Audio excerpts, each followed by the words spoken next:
In March 1982, a handful of scrap metal merchants and soldiers from Argentina landed in the remote South Atlantic island of South Georgia.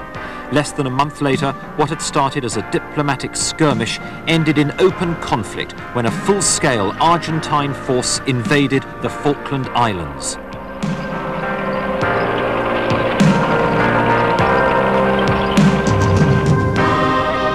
Immediately, Britain began to assemble the biggest military task force since the Second World War. A fleet of more than 100 ships. Even luxury liners were commandeered from civilian cruisers.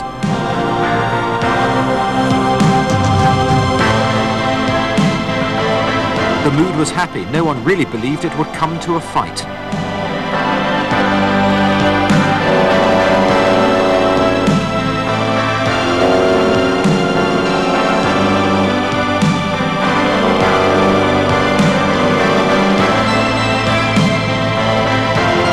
Just in case, on the long voyage south, the men prepared themselves, target practice and fitness training.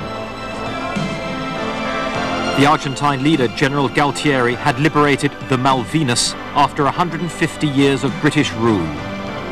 South Georgia was soon back in British hands, but it was clear that Argentina would not give up more without a real fight. The first major casualty of the war was the Argentine ship, the Belgrano. She was torpedoed and sunk. 360 died. On the 4th of May, Argentina's revenge, an Exocet missile attack on HMS Sheffield, cost 20 British lives.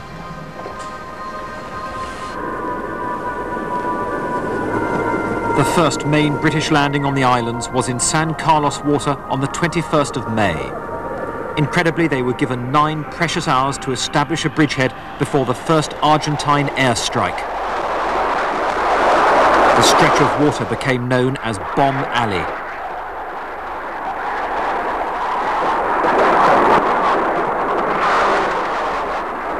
One hit HMS Antelope, but didn't explode until later that night.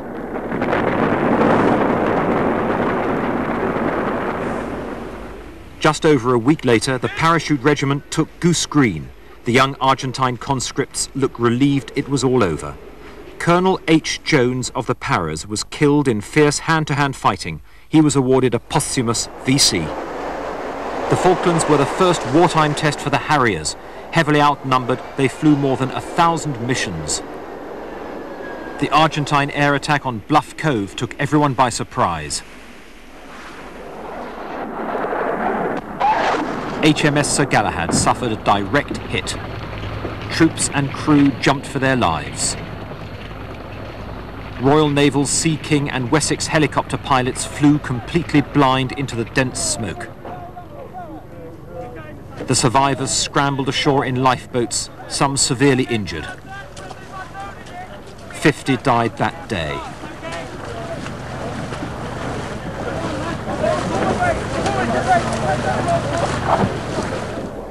Then came the main assault on Port Stanley. British forces had marched, yomping they called it, 70 miles across country to take the town.